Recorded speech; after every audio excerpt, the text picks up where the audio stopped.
जय हिंद साथियों, स्वागत है आप सभी का आपके अपने परिवार RS स्टडी ट्रिक परिवार में। और जैसा कि आप थंबनेल में देख रहे हो और आप सभी को पता है कि अपनी राम सिंह यादव की पुस्तक डे बाय डे कंटिन्यू चल रही है, जिसके 22 पेपर कंप्लीट कर चुके हैं और आज हम 23वां पेपर करने वाले हैं। तो रोजाना समय पर वीडियो पाने के लिए चैनल को सब्सक्राइब कर लीजिए और नोटिफिकेशन बेल को भी ऑन कर लीजिए ताकि आने वाले वीडियो की पल पल की अपडेट आप तक पहुंचती रहे। इसके अलावा आप यदि इन सभी की PDF फाइल और अनेक प्रकार के नोट्स और सभी सूचनाएं प्राप्त करना चाहते हो तो हमारे टेलीग्राम चैनल को ज्वाइन कर लीजिए, जिसका लिंक डिस्क्रिप्शन में दिया गया है। इसके अलावा हमने 2022, 2020 और 2024 में भी राम सिंह यादव की पुस्तक और हेराल्ड पुस्तक के मॉडल पेपर करवाए हैं। अलग अलग सब्जेक्ट वाइज मैथ के टॉपिक किए हैं, तो उन सभी की प्ले लिस्टों की लिंक आपकी डिस्क्रिप्शन में दिया गया है, वहां से जाके आप देख सकते हो। और यह जो सीरीज चल रही है इसकी प्ले लिस्ट का लिंक भी डिस्क्रिप्शन में दिया गया है और चैनल पर प्ले लिस्ट बनाई गई है, वहां से देख सकते हो। तो आज हम 23वां पेपर कंटिन्यू करने वाले हैं। तो ये आपकी पुस्तक हो गई और ये आपका पहला पार्ट सामान्य ज्ञान का होता है, आप सभी जानते हो इसमें। तो पहला क्वेश्चन आपकी स्क्रीन पर आपके सामने दिया गया है और आपके सामने 4 ऑप्शन है। आपको अपना सही ऑप्शन सोचना है और लास्ट में आपको कमेंट बॉक्स में कमेंट करके बताना होगा कि 50 में से आप कितने सही कर पाए। तो पहला क्वेश्चन है आपके सामने कि मैकबेथ किताब किसने रची है, मैकबेथ के लेखक कौन है। 4 ऑप्शन आपके सामने, मेगास्थनीज, नेल्सन मंडेला, शेक्सपियर या अरविंद अडिगा। तो मैकबेथ के लेखक कौन है, शेक्सपियर है। ऑप्शन नंबर सी राइट हो जाएगा यहाँ पे। नेक्स्ट क्वेश्चन है वोट देने के लिए न्यूनतम उम्र क्या होती है। वोट देने के लिए न्यूनतम उम्र क्या होती है, 18 वर्ष, 20 वर्ष, 25 वर्ष या 35 वर्ष। तो इसका राइट आंसर क्या हो जाएगा, राइट आंसर हो जाएगा ऑप्शन नंबर ए, 18 वर्ष होती है। पहले ये उम्र कितनी थी, पहले 21 वर्ष थी, परंतु 61वें संविधान संशोधन से ये घटा के कितनी कर दी गई, 18 वर्ष कर दी गई। आपको कमेंट बॉक्स में कमेंट करके बताना होगा कि 61वां संविधान संशोधन कब हुआ था। नेक्स्ट क्वेश्चन, कामाख्या मंदिर कहाँ स्थित है। 4 ऑप्शन आपके सामने, असम, बिहार, पश्चिम बंगाल या झारखंड। तो कामाख्या माता का मंदिर कहाँ स्थित है, आपके असम में है। ऑप्शन नंबर ए राइट हो जाएगा। नेक्स्ट क्वेश्चन, RTI का क्या अर्थ है, स्वतंत्रता का अधिकार, वोट का अधिकार, सूचना का अधिकार या इनमें से कोई नहीं। तो एक तो होता RTE, राइट टू एजुकेशन, शिक्षा का अधिकार जिसे बोलते हैं। RTF, राइट टू फ्रीडम, स्वतंत्रता का अधिकार। RTI, राइट टू इंफॉर्मेशन, सूचना का अधिकार। ऑप्शन नंबर सी राइट हो जाएगा यहाँ पे। नेक्स्ट क्वेश्चन, उरी कौन से राज्य में स्थित है, सिक्किम, जम्मू कश्मीर, पंजाब या गुजरात। तो कौन से राज्य में है, जम्मू कश्मीर में है। ऑप्शन नंबर बी राइट हो जाएगा यहाँ पे। नेक्स्ट क्वेश्चन है जय हिंद का नारा किसने दिया, सुभाष चंद्र बोस, महात्मा गांधी, भगत सिंह और लास्ट ऑप्शन है आबिद हसन सप्रानी। तो किसने दिया था जय हिंद का नारा, सुभाष चंद्र बोस ने दिया था। दिल्ली चलो, जय हिंद, तुम मुझे खून दो मैं तुम्हें आज़ादी दूंगा, ये सभी नारे किसने दिए थे, सुभाष चंद्र बोस ने दिए थे। नेक्स्ट क्वेश्चन, जलियांवाला बाग हत्याकांड कहाँ हुआ था, अमृतसर, साबरमती, बारदोली या पठानकोट। तो जलियांवाला बाग हत्याकांड 13 अप्रैल 1919 का वो नरसंहार जिसमें जनरल डायर द्वारा गोलियां चलाई जाती है, ठीक है, कहाँ पे हुआ था, अमृतसर में हुआ था। ऑप्शन नंबर ए राइट हो जाएगा यहाँ पे। नेक्स्ट क्वेश्चन, UNO का मुख्यालय कहाँ स्थित है, यूनाइटेड नेशन ऑर्गेनाइजेशन, मुख्यालय कहाँ है। 4 ऑप्शन आपके सामने, लंदन, हेग, न्यूयॉर्क या वॉशिंगटन। तो कहाँ पे है, न्यूयॉर्क में। ऑप्शन नंबर सी राइट हो जाएगा यहाँ पे। नेक्स्ट क्वेश्चन, सिंधु घाटी सभ्यता का मुख्य व्यवसाय क्या था, मत्स्य पालन, कृषि, व्यापार या फिर पशुपालन। तो पशुपालन किसका व्यवसाय था, पशुपालन आपके वैदिक सभ्यता के लोगों का था। सिंधु घाटी के लोगों का क्या था, कृषि था, या फिर कृषि ऑप्शन में नहीं है तो व्यापार भी सही होता है इसका, ठीक है, परंतु कृषि ऑप्शन है तो कृषि राइट होगा। नेक्स्ट क्वेश्चन, श्रीनगर को लेह से जोड़ने वाला दर्रा कौन सा है। 4 ऑप्शन आपके सामने, जोजिला, नाथुला, रोहतांग या माना। तो श्रीनगर को लेह से कौन सा दर्रा जोड़ता, आपके जोजिला दर्रा जोड़ता। ऑप्शन नंबर ए राइट हो जाएगा यहाँ पे। नेक्स्ट क्वेश्चन, डार्क किस महाद्वीप से संबंधित है, अफ्रीका, एशिया, ऑस्ट्रेलिया या उत्तरी अमेरिका। तो ये तो आप सभी बता सकते हो, डार्क किससे संबंधित है, अफ्रीका से। ऑप्शन नंबर ए राइट हो जाएगा यहाँ पे।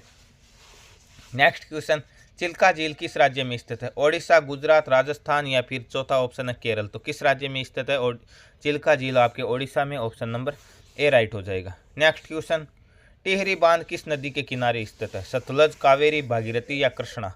तो टिहरी बांध किस नदी किनारे स्थित है, भागीरथी नदी किनारे स्थित है। आपको कमेंट में कमेंट करके बताना होगा कि ये टिहरी बांध है जो किस राज्य में है, यह आपको कमेंट बॉक्स में कमेंट करके बताना होगा। नेक्स्ट क्वेश्चन, वर्तमान लोकसभा अध्यक्ष कौन है। 4 ऑप्शन आपके सामने, सुषमा स्वराज, सुमित्रा महाजन, अरुण जेटली या इनमें से कोई। तो लोकसभा अध्यक्ष कौन है, लोकसभा अध्यक्ष है आपके ओम बिड़ला जी। कौन है, ओम बिड़ला है। तो इन तीनों ऑप्शनों में नहीं है तो चौथा ऑप्शन भी दिया आपने, इनमें से कोई नहीं। ऑप्शन डी राइट हो जाएगा। नेक्स्ट क्वेश्चन, भारत का प्रथम खिलाड़ी जिसने टेस्ट में तीसरा तिहरा शतक लगाने वाला पहला खिलाड़ी कौन था? सचिन तेंदुलकर, महेंद्र सिंह धोनी, वीरेंद्र सहवाग या विराट कोहली? तो कौन था? वीरेंद्र सहवाग था। ऑप्शन नंबर सी राइट हो जाएगा। तो ये थे जीके के आपके 15 मोस्ट इंपॉर्टेंट क्वेश्चन। अब हम बढ़ने वाले साइंस के मोस्ट इंपॉर्टेंट क्वेश्चनों की ओर। तो विज्ञान का पहला क्वेश्चन आपकी स्क्रीन पर आपके सामने कि बर्फ का घनत्व पिघलने पर क्या प्रभाव पड़ता है? जब बर्फ पिघलती है तो उसका घनत्व क्या होता है? बढ़ता है, घटता है, अपरिवर्तित रहता है या कुछ नहीं होता है? तो क्या होता है? बढ़ जाता है। ऑप्शन नंबर ए राइट हो जाएगा यहाँ पे। नेक्स्ट क्वेश्चन 17वां क्वेश्चन है, पानी का क्वथनांक कितना होता है? क्वथनांक यानी उबलने लगता, पानी भाप बन के निकलने लगता है। 0 डिग्री सेंटीग्रेड पे तो क्या होता है? जम जाती है बर्फ, हिमांक होता है। तो 100 degree Celsius option number B right हो जाएगा। ठीक है। नेक्स्ट क्वेश्चन, सर्पों का अध्ययन क्या कहलाता है? हीमेटोलॉजी, मैमोलॉजी, फाइकोलॉजी या हर्पेटोलॉजी? तो सर्पों का अध्ययन क्या कहलाता है? हर्पेटोलॉजी कहलाता है। ऑप्शन नंबर डी राइट हो जाएगा यहाँ पे। नेक्स्ट क्वेश्चन, विद्युत का अर्धचालक कौन है? 4 ऑप्शन आपके सामने, सिलिकॉन, सल्फर, ग्रेफाइट या हीरा? तो विद्युत का अर्धचालक कौन है? आपके सिलिकॉन है। ऑप्शन नंबर ए राइट हो जाएगा। नेक्स्ट क्वेश्चन, गैस का आदर्श समीकरण क्या है? 4 ऑप्शन आपके सामने, आपको अपना आंसर सोचना। मैं चारों ऑप्शन बोलता हूँ। पीवी बराबर आरटी, पीवी बराबर एनआर, पी बराबर आरटी, पीवी बराबर एनआरटी। तो आदर्श गैस समीकरण कौन सा हो जाएगा? पीवी बराबर NRT. Option number D right हो जाएगा। नेक्स्ट क्वेश्चन, एक तत्व का परमाणु क्रमांक क्या होगा यदि न्यूट्रॉनों की संख्या 11 और प्रोटॉनों की संख्या 21 हो? तो तत्व का परमाणु क्रमांक उसमें उपस्थित प्रोटॉनों की संख्या के बराबर होता है। तो न्यूट्रॉनों की संख्या हमें नहीं देखनी, प्रोटॉनों की संख्या 21 है, तो परमाणु क्रमांक भी कितना हो जाएगा? 21 हो जाएगा। ऑप्शन नंबर डी राइट हो जाएगा। नेक्स्ट क्वेश्चन, तिलचट्टे के शरीर के कितने भाग होते? तिलचट्टे के शरीर के भाग कितने होते? 2, 3, 4, 5? कितने होते? 3 होते। ऑप्शन नंबर बी राइट हो जाएगा। नेक्स्ट क्वेश्चन, समस्थानिक ऐसे नाभिक है जिनमें क्या होता है? 4 ऑप्शन आपके सामने, प्रोटॉनों की संख्या बराबर होती है, न्यूट्रॉनों की संख्या बराबर होती है, विद्युत आवेश समान होता है या द्रव्यमान बराबर होता है? तो समस्थानिक ऐसे नाभिक होते हैं जिनमें प्रोटॉनों की संख्या बराबर होती है और न्यूट्रॉनों की संख्या भिन्न भिन्न होती है। ऑप्शन नंबर ए राइट हो जाएगा यहाँ पे।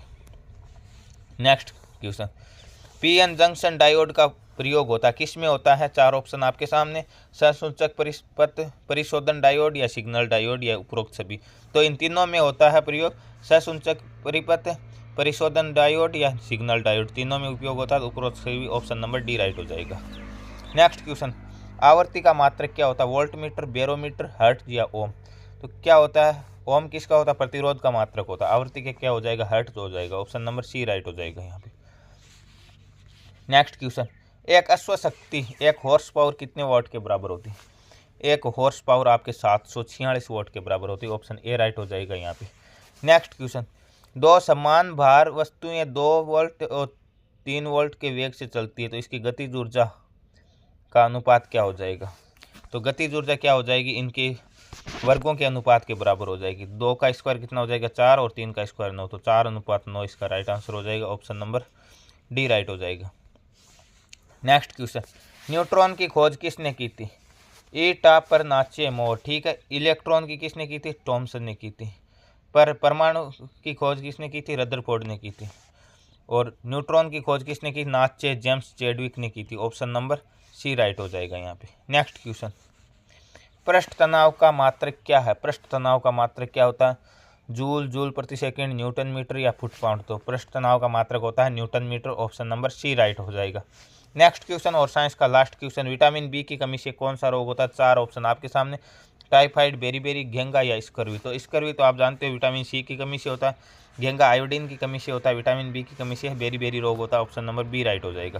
तो ये थे साइंस के 15 मोस्ट इंपॉर्टेंट क्वेश्चन। अब हम बढ़ने वाले गणित के प्रश्नों की ओर, उनका सॉल्यूशन करेंगे, उन्हें सरल करेंगे। आपको भी करना है, आपको भी बताना कमेंट बॉक्स में कि मेरे इतने सही हुए, इतने गलत हुए। तो पहला क्वेश्चन है, यदि x/2 - x/3 बराबर 4 है तो x का मान क्या होगा? x का मान क्या होने वाला? तो प्रश्न दिया गया x/2 माइनस के x/3 बराबर दिया गया 4। आपको निकालना x का मान। तो हम क्या करेंगे? इन दोनों का एलसीएम लेंगे। तो 3 दूने कितने आ जाएंगे? 6 एलसीएम आ जाएगा। 2 का भाग 6 में कितनी बार जाएगा? 3 बार। तो ऊपर कितना आ जाएगा? 3x, माइनस का निशान। 3 का भाग 6 में 2 बार, तो 2x बराबर 4 के 4 सॉरी ये 6 इधर भाग में उधर जाएगा तो गुणा में, तो ये कितने हो जाएंगे 6 चौके 24 हो जाएंगे। 3 अक्ष में से 2 अक्ष घटाएंगे तो कितना बचेगा, अक्ष बराबर 1 अक्ष बचेगा बराबर 24, तो अक्ष का मान कितना आ गया 24 आ गया। कोई ज़्यादा सरल करने की आवश्यकता नहीं, ऑप्शन नंबर डी करेक्ट हो जाएगा। नेक्स्ट क्वेश्चन, किसी ऋणात्मक पूर्णांक का वर्ग। हाँ, पूर्णांक 3 तरह के होते हैं, धनात्मक होता है, ऋणात्मक होता है, उदासीन होता है। उदासीन क्या होता है, शून्य होता है। धनात्मक सभी प्लस के होते हैं और ऋणात्मक सभी माइनस के होते हैं। तो ऋणात्मक पूर्णांक का वर्ग हमेशा धनात्मक होता है और ऋणात्मक पूर्णांक का घन हमेशा ऋणात्मक होता है, ये ध्यान रखना। जैसे 2 - 2 इसका स्क्वायर करेंगे तो कितना हो जाएगा, -2 × -2 माइनस माइनस प्लस के 4, तो हमेशा धनात्मक होता है। और यदि घन का पूछे तो हमेशा क्या होता है, ऋणात्मक होता है। नेक्स्ट क्वेश्चन, एक त्रिभुज का आधार 5 सेंटीमीटर और ऊंचाई 8 सेंटीमीटर है तो उसका क्षेत्रफल क्या होगा। त्रिभुज के क्षेत्रफल का सूत्र क्या होता है, 1/2 × आधार × ऊंचाई। तो 1/2 × आधार दिया गया 5 × ऊंचाई दी गई 8। 2 के पहाड़ी से 8 कितनी बार कटेंगे, 4 बार। 5 चौके कितने हो जाएंगे, 20 centimetre square. Option number D right हो जाएगा। नेक्स्ट क्वेश्चन, यदि किसी वर्त का क्षेत्रफल 154 मीटर स्क्वायर हो तो उसकी त्रिज्या क्या होगी। वर्त के क्षेत्रफल का सूत्र क्या होता है, πr²। πr² बराबर 154। पाई का मान कितना होता है, 22/7। सीधा लिख देते 22/7 × r²। अब यहाँ पे देखो 22 गुणा में ये तो चला जाएगा इसके भाग में, और 7 भाग में ये चला जाएगा गुणा में, और 22 के पहाड़े से r² बराबर बच्चा है, r² बराबर बच्चा है 22 × 7 = 154। तो r² बराबर 7 × 7, तो r बराबर क्या हो जाएगा, 7 × 7 = 49, तो r बराबर 7 का 49 का वर्गमूल 7, तो उसकी त्रिज्या कितनी आ जाएगी, 7 सेंटीमीटर आ जाएगी। ऑप्शन नंबर बी राइट हो जाएगा। नेक्स्ट क्वेश्चन, 42 सेंटीमीटर व्यास वाले वर्त की परिधि तथा क्षेत्रफल ज्ञात कीजिए। 42 सेंटीमीटर व्यास, त्रिज्या क्या होती है, व्यास की आधी होती है। व्यास 42 से त्रिज्या कितनी हो जाएगी, 21 हो जाएगी, आधी हो जाएगी इसकी 21। तो परिधि क्या होती है, पहले परिधि निकाल देते 2πr, तो 2 × 22/7 पाई का मान इंटू r आ गई हमारे पास 21। 7 से ये 3 बार कटेगी, 7 × 21, 22 × 3 = 66, 66 दूने 132, तो इसकी परिधि आ गई 132। तो है इसमें 132 नहीं है, तो ये तो ऑप्शन कट। अब इन दो में से देखते हैं। अब हम ज्ञात करते हैं इसका क्षेत्रफल। क्षेत्रफल क्या होता है, πr², तो 22/7 × r² इंटू हो जाएगा 21 × 21, स्क्वायर का मतलब 2 बार लिखना, 7 × 21, 22 × 3 = 66, तो 66 × 21, 66 को 21 से गुणा करेंगे कितना आ जाएगा, 1386। तो 132 और 1386 किस ऑप्शन में है, ऑप्शन सी में है, ऑप्शन सी करेक्ट हो जाएगा। Next question, A B C तीनों किसी कार्य को 10 दिन में व तथा ए व सी 15 दिन में करते हैं। काम करने वाले कौन है, ए बी और सी, ये तीनों मिलके कितने में करते हैं, 10 में, और ए सी। अब इसमें क्या हो गया, 15 दिन, तो बी अलग हो गया। तो मान लेते हैं हम ए और सी दोनों एक है और बी अकेला एक है, तो 2 ही व्यक्तियों में डिवाइड कर लिया। अब जब 2 ही व्यक्तियों में डिवाइड कर लिया तो ऐसी स्थिति में ऊपर क्या करना, दोनों संख्याओं को गुणा कराना, आपको बताया गया। और नीचे क्या पूछा, बी का अकेला का पूछा है, तो हम क्या करेंगे, अंतर लिखेंगे। और यदि तीनों का साथ में जोड़ के पूछता तो हम क्या करते, जोड़ के भाग देते, ठीक है। तो अंतर कितना हो जाएगा, 10 और 15 का 5, ठीक है। 5 के पहाड़े से ये 2 बार, 15 दूने 30, तो 30 दिन में करेगा। ऑप्शन नंबर कौन सा राइट हो जाएगा, ऑप्शन नंबर बी राइट हो जाएगा। आशा है ये क्वेश्चन भी आपके आसानी से समझ में आया है। नेक्स्ट क्वेश्चन, कमरे की चौड़ाई 6 मीटर, लंबाई 10 मीटर तथा ऊंचाई 5 मीटर है। यदि दीवारों पर 10 रुपये प्रति मीटर की दर से पेंट करना हो तो कुल व्यय क्या होता है। कमरा कैसा होता है, घनाभाकार होता है। घनाभ के सूत्र, क्षेत्रफल का सूत्र क्या होता है, 2 × लंबाई गुणा 1 मिनट, लंबाई गुणा चौड़ाई प्लस चौड़ाई गुणा ऊंचाई प्लस ऊंचाई गुणा लंबाई, ठीक है, यही होता है।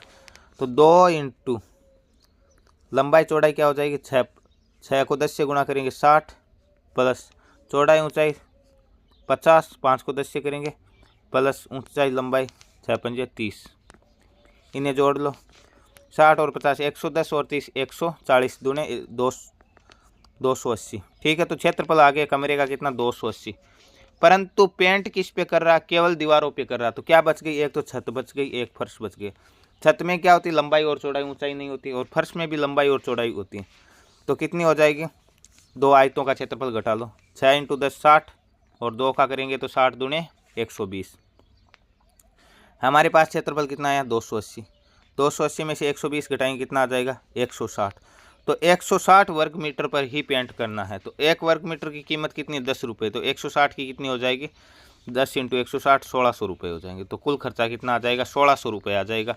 आशा है ये क्वेश्चन आपके समझ में आ गया है। ऑप्शन नंबर सी राइट हो जाएगा। नेक्स्ट क्वेश्चन 9 की घात 4 × 9 की घात 4 का मान क्या होगा। प्रश्न दिया गया, हो सकता है थोड़ी क्वालिटी के कारण दिखेगा कम आपको, मैं लिख देता हूँ यहाँ पे 9 की पावर 4 × 9 की पावर 4। ठीक है, तो आपको क्या करना है, जब दोनों आधार सेम हो तो ऐसी स्थिति में क्या होती है घातें जुड़ जाती है। तो 9 की घात 4 + 4 कितना आ जाएगा 9 की घात 8 आ जाएगा। जिस भी ऑप्शन में दिया गया ऑप्शन बी में 9 की घात 8 है, ऑप्शन बी राइट हो जाएगा। नेक्स्ट क्वेश्चन, यदि 140 का 30% बराबर 840 का अक्ष प्रतिशत हो तो अक्ष का मान ज्ञात कीजिए। देखिए क्वेश्चन लिखा गया या हो सकता है आपको दिखाई नहीं दे। 140 का 30% बराबर दिया गया है 840 का अक्ष प्रतिशत, 840 का अक्ष प्रतिशत। ठीक है, तो अक्ष का मान पूछा। तो 140 का 30% कितना हो जाएगा 140 × 30/100, 0 से 0 0 से 0 34 42। तो 42 है। अब हमें देखना है कि ये 840 का कितना प्रतिशत है 42। ठीक है, तो 42 बट्टे कुल संख्या 840, 1 मिनट, 42 बट्टे कुल संख्या दी गई 840 × 100, वही अक्ष का मान आ जाएगा। 0 से 0 42 एकम 42, 42 दूनी 84, 2 का भाग 10 में 5 बार जाएगा तो 5% आएगा। तो अक्ष का मान भी कितना आ जाएगा 5 आ जाएगा। ऑप्शन ए में 5 है, ऑप्शन ए करेक्ट हो जाएगा। नेक्स्ट क्वेश्चन, 3x - 1 = 20 है। 3x - 1 = 20 है। तो पूछा क्या है x - 1, केवल x का मान नहीं पूछा, x - 1। तो ये इधर माइनस का 1 उधर जाएगा प्लस का, तो 3x = 20 और 1 कितने हो जाएंगे 21। तो x बराबर कितने हो जाएंगे 3 का भाग 21 में 7 बार। तो x का मान 7 आ गया। परंतु पूछा क्या x - 1, तो 7 - 1 कितने होते हैं 6 होते हैं। तो राइट आंसर 7 नहीं होगा, ध्यान रखना 6 होगा। ऑप्शन नंबर बी करेक्ट हो जाएगा यहाँ पे, सॉरी ऑप्शन नंबर सी होगा। ये तो पहले वाला प्रश्न आ गया। ठीक है, इसमें ऑप्शन नंबर सी करेक्ट होगा। नेक्स्ट क्वेश्चन, दी गई भिन्नों का अवरोही क्रम क्या होगा। भिन्नें दी गई कितनी दी गई 3/8 दी गई पहली, दूसरी दी गई 5/11, तीसरी दी गई 7/15 और चौथी दी गई 9/19। ठीक है, ये भिन्नें दी गई। अब आपको क्या करना है, भिन्नें चेक करने, अवरोही क्रम में बड़ी से छोटी लिखनी। भिन्नें चेक करने के लिए आपको क्या करना होगा, इनका वजन गुणा कराना। तो कितने हो जाएंगे 11 × 33 और इसको यहाँ लिख लो 8 × 5 = 40। तो इनमें से बड़ी कौन सी हो गई, ये हो गई 40 वाली। तो अब इन दो में देख लेते हैं, आगे वाले में कंपेयर कर, इनको करवाएंगे तो कितना आ जाएगा, ये आ जाएगा आपके 15 × 5 = 75 और 11 × 7 = 77। तो अब 75 से 77 बढ़ा तो ये बड़ी हो गई, इससे ये बड़ी, इससे ये बड़ी। तो अब इन्हें करवा लेते हैं आपस में कंपेयर। ये कितने हो जाएगी 19 × 7 = 133 और 9 × 135। तो अब इससे ये बड़ी हो गई 133 से। तो सबसे बड़ी ये है, फिर ये, यानी इसका आरोही क्रम दिया गया अवरोही में लिखनी है। ठीक, उल्टा लिख देना इसे। तो यहाँ पे सबसे पहले 9/19 किस में है, किसी में भी नहीं है, तीनों में। तो लास्ट ऑप्शन नंबर डी हो जाएगा, उपरोक्त में से कोई नहीं। नेक्स्ट क्वेश्चन, प्रश्न दिया गया 12 + 12 + 12 + 12 × 12 × 12 बराबर क्वेश्चन मार्क × 48। तो क्वेश्चन मार्क पे क्या आ जाएगा, तो ये कितनी बार दिया गया कोष्टक के अंदर 4 बार दिए गए, 12 × 4 = 48 × 12 × 12 बराबर क्वेश्चन मार्क × 48। तो यहाँ पर भी 48 है, यहाँ पर भी 48, कैंसिल। तो क्वेश्चन मार्क की जगह क्या बच गया 12 × 12 और 12 × 12 का मान कितना हो जाएगा 144। ऑप्शन नंबर सी राइट हो जाएगा। नेक्स्ट क्वेश्चन, 6:3 = 4 अक्ष अनुपात 4 हो तो अक्ष का मान ज्ञात कीजिए। देखिए क्वेश्चन दिया गया 6:3 = अक्ष अनुपात 4। तो यह क्या हो जाएगा, आंतरिक पदों का गुणनफल बराबर बाह्य पदों का गुणनफल। तो कितना हो जाएगा 6 × 4 = 24 बाह्य पद और आंतरिक क्या हो जाएंगे, आंतरिक हो जाएंगे 3 × अक्ष। तो अक्ष बराबर क्या हो जाएगा, इसमें 3 का भाग दे दो, 8 × 4 = 8 × 3 = 24। ठीक है, ऑप्शन नंबर बी राइट हो जाएगा, अक्ष का मान आ जाएगा 8। नेक्स्ट क्वेश्चन, x और y का महत्तम समापवर्तक और लघुत्तम समापवर्तक 3 और 105 है। यदि x प्लस वाई बराबर 36 हो तो 1/x प्लस 1/y का मान है। देखिए एक अपने पास फॉर्मूला होता है कि पहली संख्या इंटू दूसरी संख्या बराबर एलसीएम इंटू एचसीएफ। तो यहाँ पे क्या दिया गया है, यहाँ पे दिया गया पहली संख्या इंटू दूसरी संख्या, तो x इंटू वाई बराबर LCM into HCF, LCM into HCF. तो क्या हो जाएगा, एलसीएम दिया गया 3 और एचसीएफ दिया गया 105, तो 3 इंटू 105 कितना हो जाएगा 315। तो दोनों संख्याओं का गुणनफल दिया गया 315 और योग दिया गया है 36। तो पूछा क्या 1/x प्लस 1/y मतलब व्युत्क्रमों का योग। तो व्युत्क्रमों का योग क्या होता है, योग बटा गुणनफल होता है। ठीक है, तो योग दिया गया 36 और गुणनफल हो जाए आ गया हमारे पास 315। अब इन्हें काट लेते हैं। 9 के पहाड़े से ये कितनी बार कटेगा, 4 9 36 और 9 के पहाड़े से ये कटेगा 35 बार। ठीक है, तो 4/35 ऑप्शन नंबर ए राइट हो जाएगा यहाँ पे। नेक्स्ट क्वेश्चन, यदि एक मशीन 420 बोतल 3 घंटे में भरती है तो 5 घंटे में कितनी भरेगी। 3 घंटे में 420 भरती है तो 1 घंटे में कितनी भरेगी, 420/3 14 3 42 140 भरेगी। तो 5 घंटे में कितनी भरेगी, इंटू 5 14 5 70 700 बोतल भर देगी। किस ऑप्शन में 700, ऑप्शन सी में 700, ऑप्शन सी इसका करेक्ट आंसर हो जाएगा। तो ये थे आपके 15 मोस्ट इंपॉर्टेंट क्वेश्चन। अब हम चर्चा करने वाले हैं रीजनिंग के 5 अति महत्वपूर्ण प्रश्नों की। तो रीजनिंग का पहला प्रश्न आपकी स्क्रीन पर दिया गया है कि निम्न में से कौन सही नहीं है। 9 8 529, 9 27 81, 3 9 27, 6 18 15। देखिए इनमें कोई कॉम्बिनेशन है, 6 3 18, 18 3 54, 3 3 से गुणा किया। इसमें 9 3 27, सॉरी 3 3 9 और 9 3 27। ठीक है, 9 3 27, 27 3 81, मतलब सभी को 3 3 से गुणा किया है। इनमें 3 से गुणा नहीं हुआ, 9 3 27 होते, तो ये सही नहीं, ऑप्शन नंबर ए राइट हो जाएगा। नेक्स्ट क्वेश्चन, एक श्रेणी दी गई है 54 43 34 22 19 18, रिक्त स्थान दिया गया बीच में। तो 54 और 43 में देखते कितने का अंतर है, 11 का अंतर है। 43 और 34 में कितने का अंतर है, 9 का अंतर। मतलब पहले 11 का फिर 9 का, मतलब दो घट रहे। आगे भी घटा के देखेंगे, आगे कितने आना चाहिए, 7 का। 34 में से 7 घटाएंगे कितने आ रहे हैं, 34 में से 7 घटाएंगे तो आ जाएंगे अपने कितने आ जाएंगे, 27 आ जाएंगे।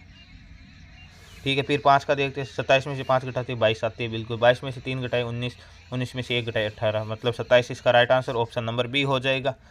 नेक्स्ट क्वेश्चन, यदि मार्च वर्ष से संबंधित है तो गर्मी किससे संबंधित। मार्च क्या है, एक महीना है किसका, वर्ष का। तो गर्मी क्या होती है, एक ऋतु का पार्ट है, part of Ritu. Option number D right हो जाएगा यहाँ पे। Next question, 1250 250 50 10। देखिए 1250 में 5 का भाग दिया कितना आएगा, 250। 250 में 5 का 50, 50 में 5 का 10, 10 में 5 का देंगे 2, ऑप्शन नंबर डी राइट हो जाएगा यहाँ पे। नेक्स्ट क्वेश्चन और आज का लास्ट क्वेश्चन है कि राम एक फोटो की ओर इशारा करते हुए कहता है, क्या कहता है कि वो मेरे भाई के पिता, मेरे भाई का पिता और मेरे पिता एक ही हो गया। तो भाई को छोड़ दो, वो बोल रहा है मेरे पिता की इकलौती पुत्री, पिता की इकलौती पुत्री क्या हो जाएगी, मेरी बहन हो जाएगी।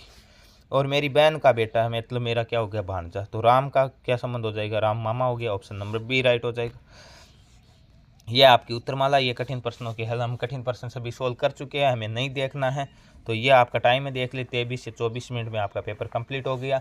अगली 5-7 मिनट में आप OMR शीट भर दोगे। 1 घंटे का पेपर आधे घंटे में कंप्लीट करके बैठ जाओगे, परंतु शर्त वही कि आपको क्वेश्चन आने चाहिए। ठीक है, तो मिलते हैं नेक्स्ट पार्ट में, तब तक के लिए जय हिंद जय भारत, धन्यवाद।